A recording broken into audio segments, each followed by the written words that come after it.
Yesaya 45 ayat 3, Kak. Oke, Yesaya 45 ayat 3. Apa yang kamu tanya dari situ? Iya, maksud aku pengen nanya kalau misalkan seperti yang tertulis di firman itu, dan di kehidupan yang kita alami sekarang, kita alami ya seperti yang harta-harta karun segala macam, kadang kita kan nggak tahu itu benar dari Tuhan atau itu benar dari sesuatu yang leluhur atau apapun itu, dan menjadi pertanyaan yang kadang menakutkan atau apapun itu. Maksudnya kalau kita tahu hidup kita kan bergantung sama firman, apa yang harus kita lakukan, Kak, gitu? Apa yang harus kamu lakukan untuk apa? Untuk mendapatkan apa? Untuk tujuannya apa? Tujuannya maksudnya apakah hal-hal itu memang datang dari Tuhan atau datang dari cobaan atau dari iblis kah? Iya, Kak. Hal-hal bagaimana cara kita tahu bahwa hal-hal itu dari Tuhan dan hal-hal itu bukan dari Tuhan? Nah, itu hal-hal itu dari Tuhan itu akan menuntun kamu dekat dengan Tuhan. Hal-hal yang dari Tuhan itu akan memurnikan kamu. Hal-hal yang dari Tuhan akan membuat kamu dekat dengan Tuhan. Hal-hal yang bukan dari Tuhan itu membuat kamu jauh dari Tuhan. Tuhan Yesus berkata dalam Matius 7, dari buahnya lah kamu dikenal. Bahkan dalam kitab Yohanes, Tuhan Yesus berkata, Akulah pokok anggur yang benar. Barang siapa yang tinggal di dalamku, ia berbuah lebat. Artinya, bagaimana kita tahu itu datang dari Tuhan atau tidak? Lihat buahnya. Apakah buahnya itu menuntun kamu kepada Yesus? Membuat kamu cinta dengan Yesus? Atau malah semakin menjauhkan itu? Misalnya kamu buat bisnis. Kamu berbisnis, kamu kaya raya. Tapi kamu tidak mau pernah ketemu Tuhan. Kamu mulai sombong dengan uangmu. Tidak pernah mau sempatin waktu buat Tuhan. Tidak pernah mau membantu orang lain. Tidak pernah mau mengasihi orang lain. Maka itu bukan dari Tuhan. Kenapa? Karena itu membuat kamu tidak menjadi dekat dengan Tuhan. Tuhan tidak mungkin memberikan sesuatu yang membuat kamu jauh daripadanya. Tapi kalau kamu kemudian sakit, kamu menderita, kamu kesakitan. Tapi di dalam kesakitan itu, di dalam kelemahan itu, kamu semakin mencari Tuhan. Kamu membuat keadaan kamu memikirkan segala sesuatu. Bagaimana kita membutuhkan pertolongan Tuhan. Kamu semakin cinta sama Tuhan. Maka bisa jadi itu adalah pencobaan yang diizinkan Tuhan untuk memurnikan kamu, untuk membuat kamu dekat dengan Tuhan. Ya, jadi banyak hal yang tapi Tuhan itu tidak pernah menjanjikan kita kekayaan. Tuhan tidak pernah menjanjikan kita kenyamanan. Dia menjanjikan kita apa? Pemurnian, agar kita murni seperti emas. Ya, makanya dalam 1 Korintus berapa tadi? 1 Korintus 8, pencobaan-pencobaan yang kamu alami adalah pencobaan yang biasa. 1 Korintus 10, pencobaan-pencobaan yang kamu alami ialah pencobaan-pencobaan biasa yang tidak melebihi kekuatan manusia. Sebab Allah setia, dan karena itu Ia tidak akan membiarkan kamu dicobai melampaui kekuatanmu. Pada waktu kamu dicobai, Ia akan memberikan kepadamu jalan keluar sehingga kamu dapat menanggungnya. Ada hal yang menarik di dalam budaya orang Yahudi. Di dalam budaya orang Yahudi, ketika pengembala domba itu menggembalakan dombanya, kalau ada domba yang nakal, domba yang liar yang nakal itu akan dipatahkan kakinya oleh pengembalanya.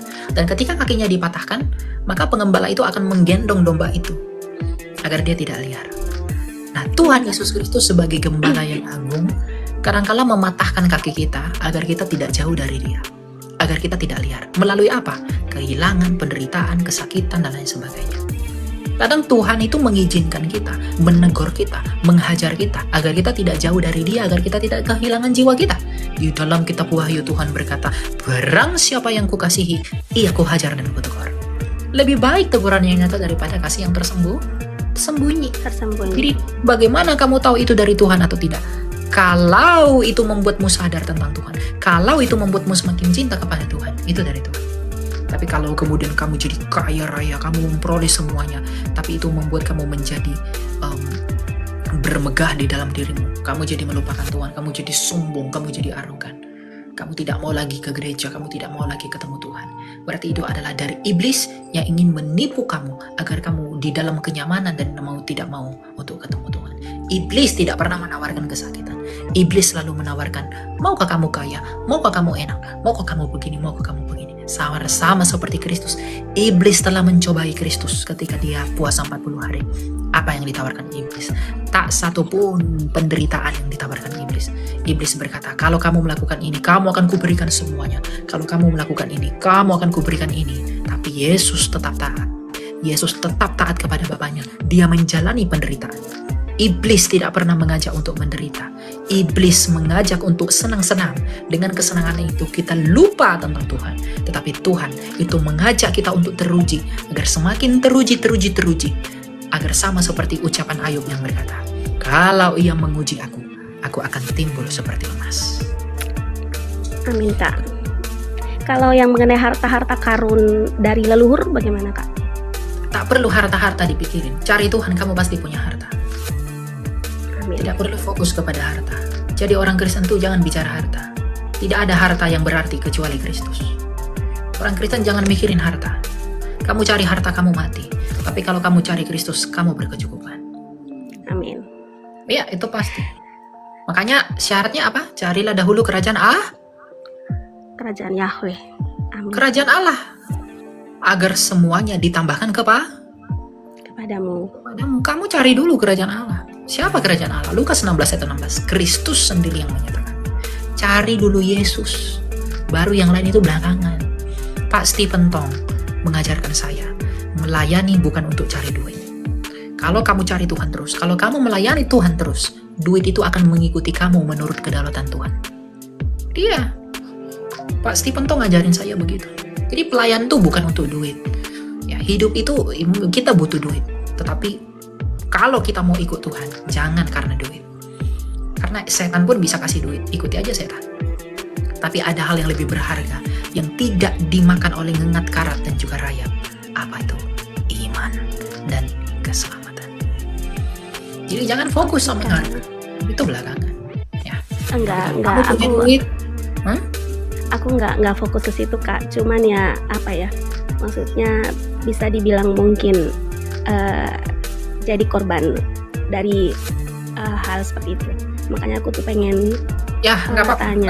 Kalau kamu ditipu orang untuk kehilangan uang, kehilangan harta, ya lebih baik kamu kehilangan itu daripada kehilangan Tuhan, kan? Iya. Yang penting kamu tidak kehilangan Allah. Enggak, amin. Enggak, kamu tidak penting nggak saya kehilangan ini, saya kehilangan ini. Saya dari kecil kehilangan orang tua. Saya kehilangan banyak hal. Ketika saya berapologetika, saya kehilangan kesempatan saya meraih ini, meraih itu. Relasi saya hilang, kehilangan materi. Saya kehilangan kesempatan, saya kehilangan hal-hal relasi dan lain sebagainya. Tapi bagi saya itu tidak penting. Itu tak berarti. Enggak, Kak. Apa ya? Saya kita tidak kehilangan Tuhan. Sebenarnya bukan masalah harta yang bagaimana, tapi masalah leluhur yang mana mungkin garis keturunan yang saya kena dampaknya. Biar bagaimanapun kan saya pasti mengikuti leluhur atau orang tua atau bla bla bla. Jadi kalau misalkan orang tua yang alami itu, jadi saya yang kena imbasnya seperti itu. Jadi bicara tentang untuk harta, apa? Tentang apa? Ya tentang harta-harta karun seperti itu. Harta leluhur, harta karun yang tiba-tiba dibawa dan dikatakan itu dari leluhur bla bla bla, dan akhirnya kan kita jadi tanda tanya gitu loh, Kak.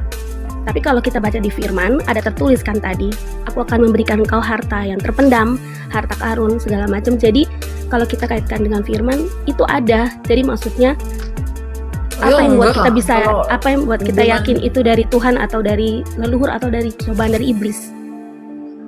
Ya kalau itu kamu harus cari tahu itu didapatkan dari mana. Kalau dari kejahatan kamu harus buang itu. Iya, benar, Kak. Kamu sendiri harus cari tahu itu.